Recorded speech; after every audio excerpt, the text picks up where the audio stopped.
Hello everyone, welcome back. In this video, I'm going to show you how to contact Deliveroo rider support team in 2026.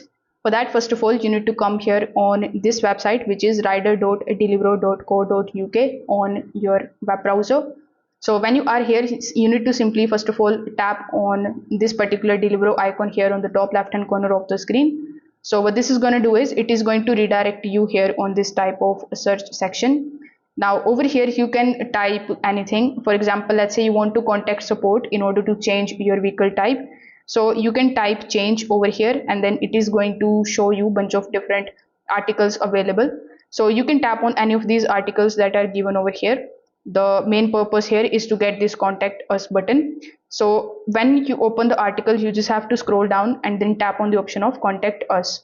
Now, as soon as you tap on the contact us option, the chat option is going to be opened in front of you.